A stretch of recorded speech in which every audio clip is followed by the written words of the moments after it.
Arm Wrestling News Q&A Part 3. Let's get straight into the video. First question. Why there is so much hate to Kingsmove technique while shoulder press does not receive this type of hate? When you're saying shoulder press, I'm assuming you're talking about this flop press, not this traditional shoulder roll press. So let's first discuss why the Kingsmove got so much hate. First of all, it looks like that the weaker guy is taking some kind of advantage. I personally am a big fan of the Kingsmove, but that is not the case with majority of arm wrestling fans. It looks like when the guy has almost lost, he's using his body weight, he's using the leverage to gain some kind of unfair advantage over his opponent.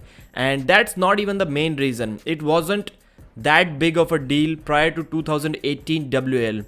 And at that time, Devon Larratt was invincible on the internet.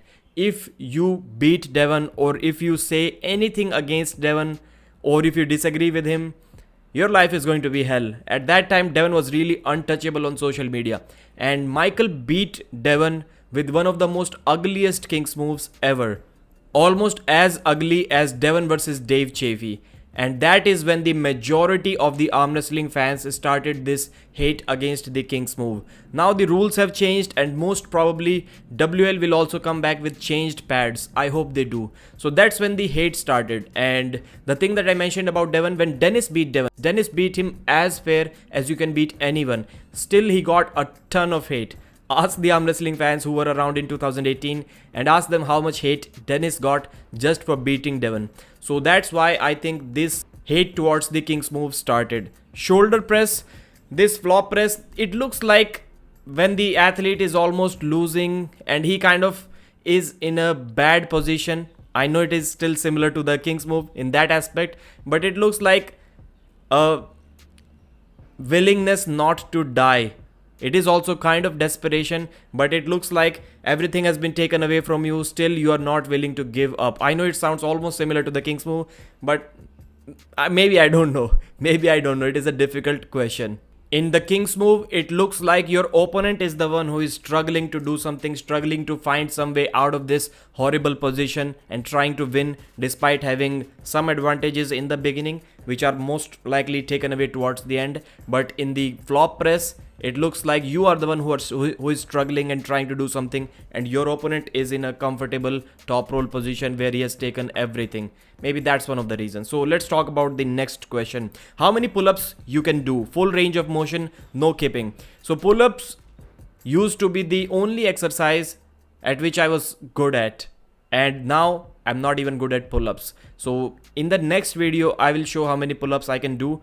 If I get 10 strict, which is a 10% possibility only, I'll be really happy.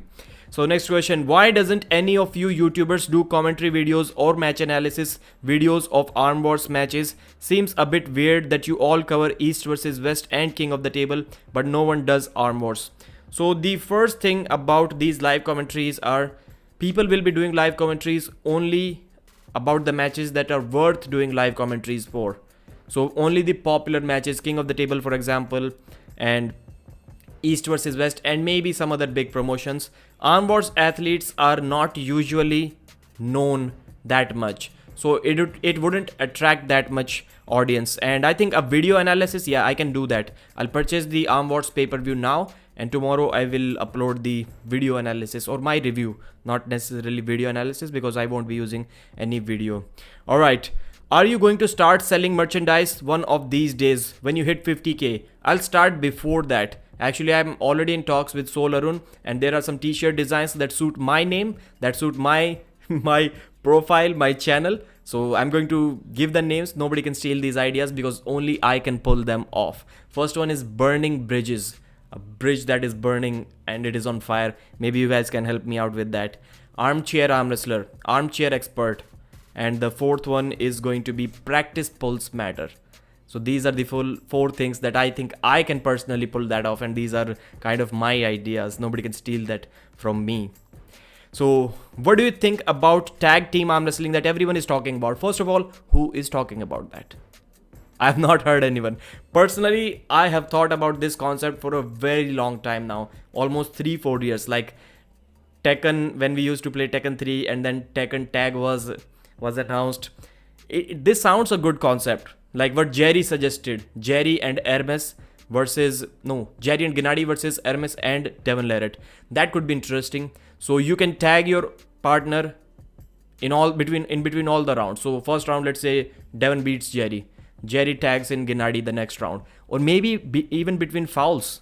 So if Jerry and Devon are going at each other and one has a foul, and then he wants to change to his partner, then he can change it right away where the opponent has. I think it will involve a lot of strategies, strategic gameplay, strategic arm wrestling that the arm wrestling world has never seen before. Lots and lots of moves and tricks will be unlocked if we kind of arm wrestle like that. Let's say Hermes already has one foul against Gennady. Now Gennady will tag in Jerry Cadret and Jerry will push Hermes off the back of the pad. Perfect strategy. 2 fouls on Hermes, 1 round for Team Gennady and Team Jerry. I think that could be a really interesting concept, and we will see it in the future. How do you think a match between Matt Mask and Wagner Bortolato would go? I think it is a great concept. I was also thinking about this match. Left-handed, I think Wagner would beat Matt easy, and right-handed, Matt should beat Wagner. So if this match ever happens, it should happen both left and right-handed. I wouldn't want to see it only on one of the arms, because one will be a big favorite against the other in my opinion.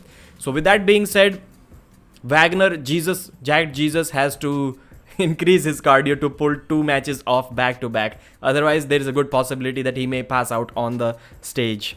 Next question. If you could have a private practice session with one arm wrestler on earth, who would that be? That's an interesting point.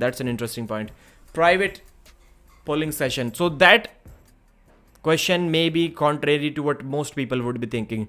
I would have a private arm wrestling session with, maybe you can guess, Irina Gladkaya. You know why? Because against, let's say, most people would say Devon Larratt. What am I going to do against Devon? I cannot do literally, yeah, I can take pictures. I can record a video that will get 60, 70,000 views. That would be good for the channel, maybe more than that. But I will not get anything out of that training. Irina, 65 kg world champion.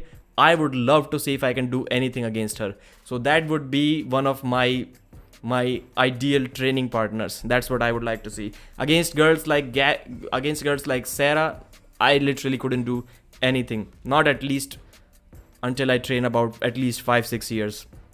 Okay. If you could visit a North American arm wrestler, Jerry, MMT, Dave, Devon, etc., who would you like to visit and interview in their hometown? So I've already met Monster Michael Todd when he visited India, and I did an in-person interview. So we were sitting on chairs. That was an amazing experience. I'm telling you, that is totally different than interviewing someone on Zoom. Like, you have that kind of little nervousness to mess things up, because it's almost a similar situation, but then it's still a weird situation. In Zoom interviews, you can notice things going around you, like there's a bird chirping or something. You notice these things. But even in a full crowded area, you can drop a bomb about 30 feet away from me and I wouldn't notice it when I was interviewing Michael. So that was a different experience. Jerry, Dave, Devon. Then the next next choice would be, I've already interviewed, so he's Michael, so he's not in the choice. First choice would be Devon Larratt. Yeah, that would be amazing to hang out with Devon. Absolutely amazing. Would be a dream come true. How much has your life changed since you started your YouTube channel? Financially, are you doing better? Is this your passion? Could you see yourself doing this forever? So first question, how much my life has changed?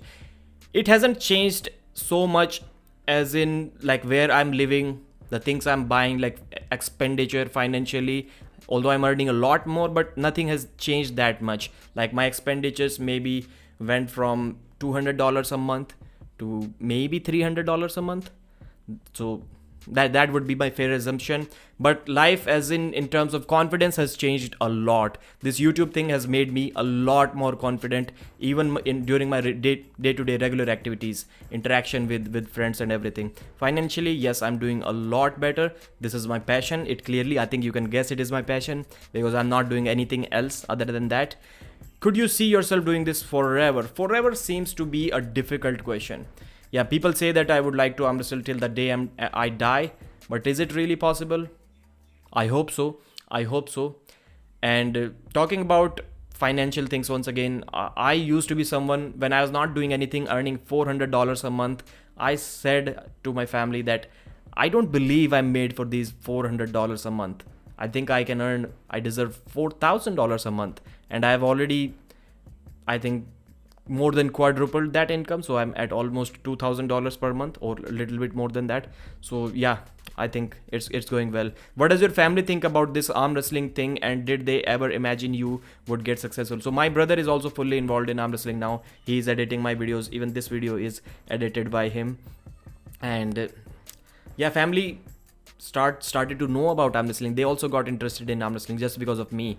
And still, in the beginning days, you need someone who plays your videos so that your channel gets monetized. So my family used to do that. My father plays all of my videos on all of the devices with different email IDs, so just the channel can get boost. And he never got rid of that habit. He still believes that he's helping the channel by doing that. Yeah, still maybe there is a little bit help, but the 10 views that he's giving me from 3 of his devices, that doesn't count in the overall picture, in the 10-20,000 views that the videos are getting now. But he still likes to support that way, and I really respect that.